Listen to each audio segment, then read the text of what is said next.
It's always exciting to find a new UFO story, especially one as interesting as this one. I'm a bit surprised this one is not a little bit more known, but I guess the evidence for it is not very compelling, considering it only came from one individual. But what's interesting about the story and why it's compelling is because of the information that is provided by the person giving it has no reason at all in this day and age. It's 1865 to provide such strange information included within, and you'll see why I believe this is a legitimate case and needs to be looked at further. Although I'm not sure how much we can look at it further, given the fact that all we have is this document, news article from 1865.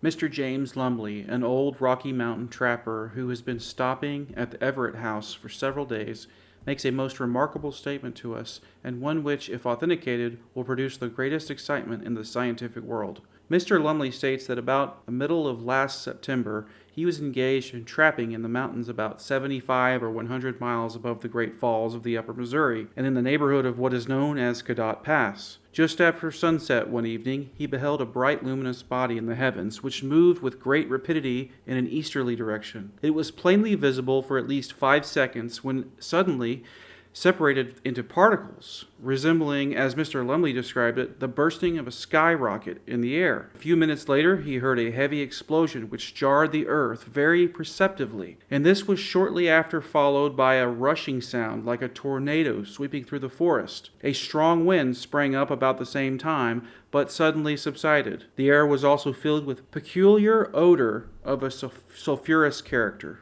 These incidents would have made a slight impression on the mind of Mr. Lumley, but for the fact that on the ensuing day he discovered, at the distance of about 2 miles from his camping place, that, as far as he could see in either direction, a path had been cut through the forest, several rods wide, giant trees uprooted or broken off near the ground, the tops of hills shaved off, and the earth plowed up in many places. Great and widespread havoc was everywhere visible. Following up this track of desolation, he soon ascertained the cause of it in the shape of an immense stone driven into the side of a mountain. An examination of the stone, or such of it was visible, showed that it was divided into compartments, that at various places it was carved with curious hieroglyphics. More than this, Mr. Lumley also discovered fragments of a substance resembling glass, and here and there dark stains as though caused by a liquid. He is confident that the hieroglyphics are the work of human hands, and that the stone itself, although but a fragment of an immense body, must have been used for some purpose by animated beings. Strange as the story appears, Mr. Lumley relates it with so much sincerity that we are forced to accept it as true.